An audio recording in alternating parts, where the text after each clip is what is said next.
China's role in Africa is highly controversial. Some see China as a neo-imperialist power, others as Africa's economic savior. Yet, the real story of China in Africa seems much more complex and contradictory than the criticism by some Western scholars implies, or the compliments from African elites and governments suggest. To find out what young Africans really feel and think about Chinese engagement on their continent, the Friedrich Stiftung recently gathered 46 young leaders from 8 East African countries for a 3-day seminar on China in Africa.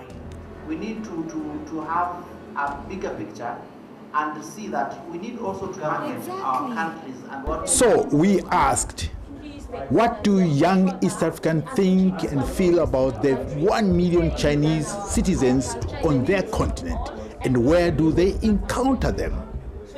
When I hear about China in my country, I think about substandard goods. When we hear about China in our country, we know efficiency when it comes to infrastructure development.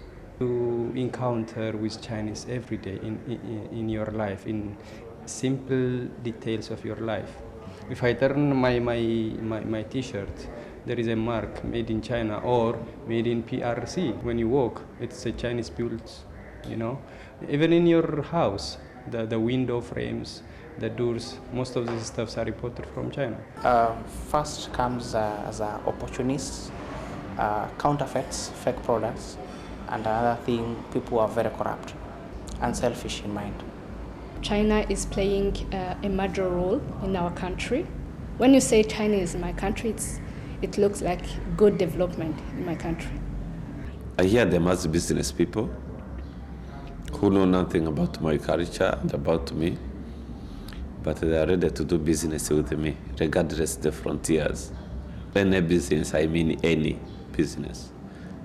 Yes, including even cleaning my shoes. China have been supported Sudan, that they provide loans and they import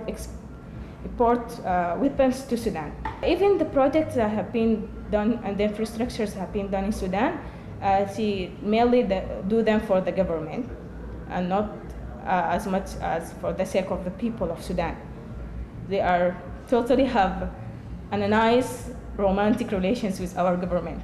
That is specifically for Ethiopia. That's an ecosystem of Ethiopia. There is good and bad in these emotional reactions and random encounters. But with China-African trade having doubled over the last 7 years and the promise of another $60 billion on Chinese aid, African governments have to find a better way to balance this still uneven relationship. What should be done? It's just important that these young African leaders from 8 countries have been brought together. They have shared, compared notes, and have had recommendations. These recommendations are the ones that we hope they are going to be able to implement. To implement them, however, they will need to do further research on many of these issues, because one of the things I realized from the conference is that we touched in passing transiently on many of the issues. I think the enthusiasm and the criticism about China, it comes from lack of awareness, lack of understanding about this civilization that has a 3,000-year history. And with deeper understanding of what China is, where it comes from, its cultural norms, it might help dispel, the stereotypes and misperceptions that we have about China. The missing link is that we as Africa, as a continent, or African countries individually, they don't have a strategy to deal with China. We need to craft a strategy for engaging with the Chinese. When Africans do business with the Chinese, it should be good for both sides.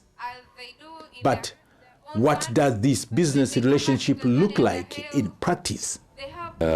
Chinese are good partners, and I like them. It's only about our systems which are failing them. One is our systems needs to protect us from fake products.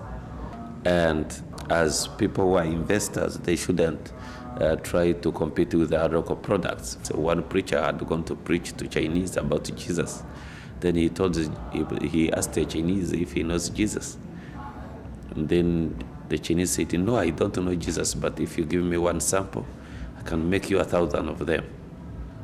So that gives you the whole impression, how they think about the production. In the ministries, you can find 8 to 9 of them just roaming, just to talk to the minister or someone of importance. I'm a businessman, so it's a little bit difficult competing with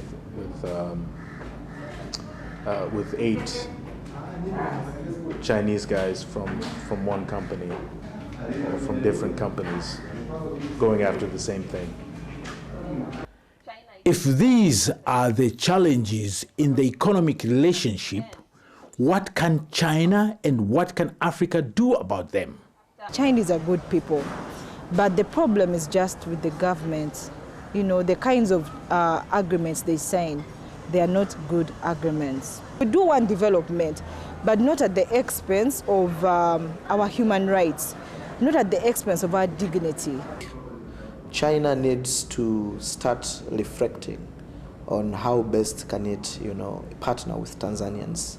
People are not very happy with Chinese products. Not only just the Chinese to think about it, but we as Tanzania, we as a country, what are we doing about it?